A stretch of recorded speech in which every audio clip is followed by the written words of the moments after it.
Après une semaine à faire durer le suspense, les États-Unis ont frappé dans la nuit de samedi à dimanche 3 sites nucléaires iraniens, se joignant ainsi à l'offensive israélienne contre l'Iran.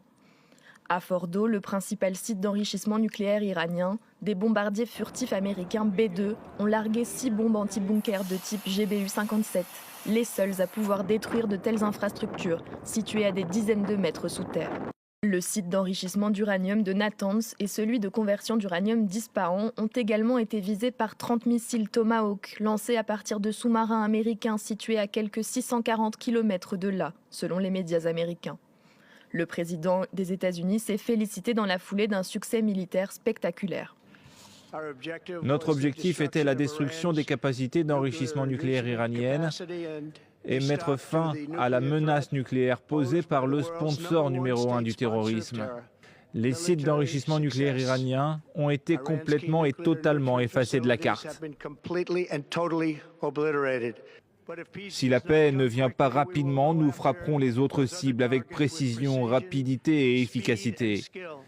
Il s'est également entretenu par téléphone avec le Premier ministre israélien Benjamin Netanyahou, lequel salue un tournant historique vers la paix. Félicitations, Président Trump. Votre décision courageuse de cibler les sites nucléaires iraniens grâce à l'incroyable puissance des États-Unis va changer l'histoire. Le Président Trump et moi disons souvent la paix par la force. D'abord vient la force, puis la paix.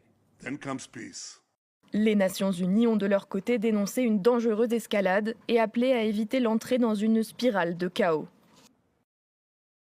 On s'est réveillé ce matin du 22 juin et tout le monde a été, pas surpris, mais a découvert que les États-Unis ont attaqué l'Iran.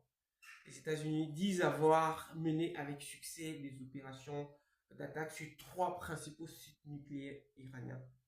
Il y a une semaine déjà, c'est Israël qui a attaqué l'Iran, qui a assassiné une bonne douzaine de ses leaders. Voilà le Moyen-Orient qui s'embrasse. Voilà le monde qui est à feu et à sang, simplement parce que on rentre à l'ère où les plus forts font la loi.